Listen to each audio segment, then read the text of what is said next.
اور یہ میں نعوذ باللہ کوئی غیر مستند بات نہیں عرض کر رہا ہوں آپ کے سامنے. یہ ممبر ایسی جگہ نہیں ہے کہ یہاں کوئی غیر مستند بات کی جائے. ہمارے بہت سے ذاکرین اور بہت سے شعراء بھی کسی نہ کسی صورت سے نصیریوں کی تعریف کر دیتے ہیں، اور میں بھی اس سے خارج نہیں ہوں. کیوں؟ بہرحال وہ تعریف تو مولا علی کی کرتے ہیں نا، اس لیے مجبور ہو جاتا ہے دل ان کی تعریف کرنے پر.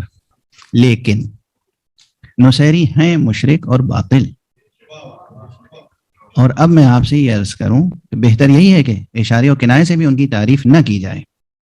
کیوں؟ میں تقریباً 1 سال دمشق میں رہا ہوں، شام میں، اور وہ بھی جو سیدہ زینب میں حوزہ علمیہ ہے وہاں نہیں تھا.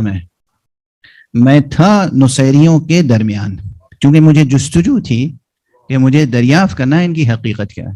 تو دمشق یونیورسٹی میں جو پروفیسر تھے، اس وقت ایک دھن تھی کہ میں دمشق یونیورسٹی سے پی ایچ ڈی کروں، اور یہ سب مسئلہ تھا. تو وہاں جو میرے گائیڈ تھے، میرے پروفیسر تھے، ان کا نام تھا پروفیسر ڈاکٹر حکمت لمیہ.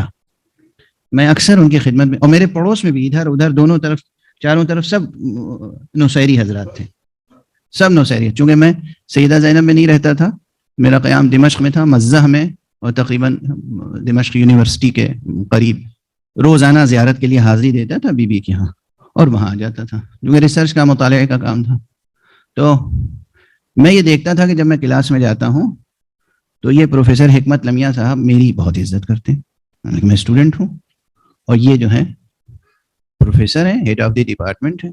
میرے ساتھ اور لوگ بھی ہوتے تھے، ان کی طرف وہ زیادہ توجہ نہیں کرتے تھے. تو پہلے میرا خیال یہ ہوا کہ چونکہ یہ لوکل اسٹوڈنٹس ہیں یہیں کے، میں فارینر ہوں، اس لیے میری عزت و تکریم زیادہ ہے.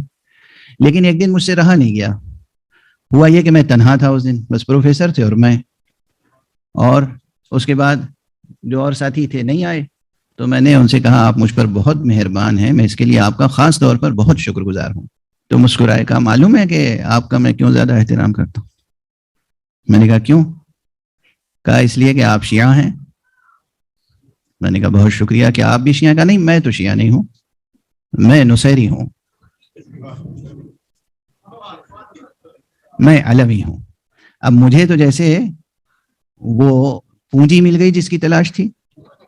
میں تو جستجو میں تھا کہ کوئی براہ راست ملے جو کہے کہ میں نصیری ہوں، شیعہ نہیں ہوں. سمجھ رہے ہیں آپ؟ انہوں نے کیا کہا؟ میں شیعہ نہیں ہوں، میں تو نصیری ہوں. فرق یہی واضح ہو گیا. اللہ نے شیعہ کی تعریف کی ہے، رسول نے شیعہ کی تعریف کی ہے، اماموں نے شیعہ کی تعریف کی ہے، اور وہ اپنے منہ سے کہہ رہے ہیں میں شیعہ نہیں ہوں، میں نصیری ہوں. راستہ انہوں نے الگ کر لیا نا اپنا. اب جب راستہ الگ کر لیا تو پھر بتائیے کہ آپ کو کس کے راستے پر چلنا ہے. اچھا، اب مجھے اور جستجو ہوئی. یہ تو پہلی کھل کے بات انہوں نے کہی تھی.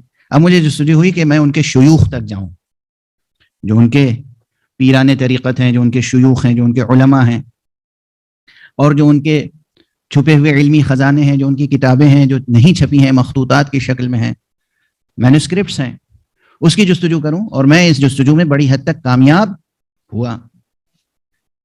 تو معلوم ہوا کہ وہاں جو علوی ہیں وہ 2 قسم کے ہیں. اب یہ ایک ایسی بات چھڑ گئی کہ اسے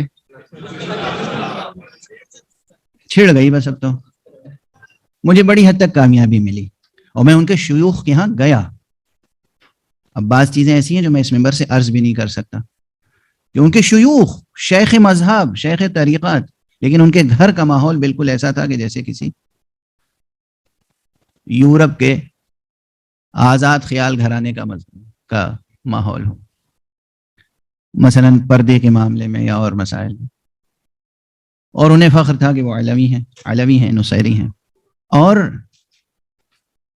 جب مطالعہ بڑھا تو معلوم ہوا کہ یہ تقدیس، دیکھیے جو مشرکین کا انداز ہے، بت پرستوں کا انداز ہے کہ وہ مثلا رام کی بھی پوجا کرتے ہیں، لیکن ایک علاقہ ایسا ہے جہاں راون کی بھی پوجا ہوتی ہے، جہاں شیو کی بھی پوجا ہوتی ہے، اور معلوم ہوا کہ وہ کالی دیوی کی بھی پوجا ہوتی ہے. تو یہ متضاد باتیں. بالکل اسی طرح وہاں میں نے دیکھا کہ یہ عبد الرحمن ابن ملجم جو قاتل ہے امام کا، جس پہ ہم لعن کرتے ہیں، اس کو بہت مقدس سمجھتے ہیں. تقدیس یعنی گویا اس کی پوجا. میں نے کہا یہ کیا معاملہ ہے؟ غور فرمانے دیکھیے جب شیطان بہکاتا ہے تو کس طرح بہکاتا ہے، کفر و شرک جب داخل ہوتا ہے تو کس طرح داخل ہوتا ہے۔ بالکل ایسے ہی جیسے ہمارے یہاں جو لوگ نصیری تو نہیں ہیں، نصیری پن آ گیا ہے ان میں، تو وہ کیا کرتے ہیں، ہم مسجد میں نہیں جائیں گے، کیوں صاحب مسجد تو مقتل ہے مولا کا۔ دیکھا منطق، یہ بالکل ویسی ہی منطق ہے، مسجد تو مقتل ہے حضرت علی کی، تو ہم کیوں جائیں گے مقتل میں، مسجد مسجد ہے۔ اور ہمارے یہاں مسجد کی اپنی حرمت ہے، مسجد کی اپنی فضیلت ہے، مسجد میں جا کے نمازیں پڑھنے اور عبادت کرنے اور تلاوت کرنے کا ثواب ہے۔ مسجد میں اللہ نے، اللہ کے رسول نے، مولا علی نے بلایا ہے، کہا کہ مسجد کو آباد رکھو۔ مسجد کی تعمیر یعنی مسجد کی آبادی، مسجد کو آباد رکھو، اپنے سجدوں سے مسجد کو آباد رکھو، اپنی عبادتوں سے مسجد کو آباد رکھو۔ مسجد کو وہی آباد رکھتے ہیں جو اہل تقویٰ ہوتے ہیں۔ تو اب انہوں نے یہ کیا کہ ہم وہ لوگ عبد الرحمن ابن ملجم جو قاتل ہے مولا کا، اس کی تقدیس کرتے ہیں، پوجا۔ کیوں؟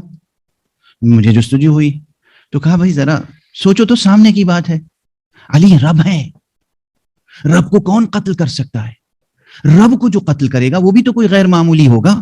دیکھا کیا ایسی، یہ کون سی منطق ہے؟ انسانی، قرآنی، شیطانی منطق۔ یہ ہے سیٹینک لاجک، شیطانی منطق۔ رب کو جو قتل کرے گا کیا معمولی ہوگا؟ مجھے سمجھا رہے ہیں۔ اور اس کے بعد پھر روایت بیان کر رہے ہیں کیا، رب کے 12 حواری تھے، 12 خاص افراد تھے جو رب کے ساتھ ہر وقت رہتے تھے۔ اب رب کے حواری بھی ہو گئے تو رب نے ایک مرتبہ، اب یہ کہانی انہوں نے گویا کرسچینٹی سے لی ہوگی، حضرت عیسیٰ اور ان کے 12 حواری و انصاری، جس میں سے ایک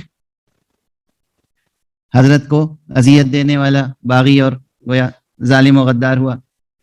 تو انہوں نے کہا کہ وہ رب کے جو 12 حواری تھے خاص، ان کے سامنے رب نے کہا کہ دیکھو مجھے قتل ہونا ہے، یہ کام تو ہو کے رہے گا، میری خاطر سے تم میں سے کون ہے جو قیامت تک کے لیے لعنت کا طوق اپنے گردن میں قبول کرے؟ سیٹینک لاجک ہے، معمولی تو نہیں ہے۔ مجھے قتل ہونا ہے، مجھے شہید ہونا ہے، اس کی حکمتیں الگ ہیں۔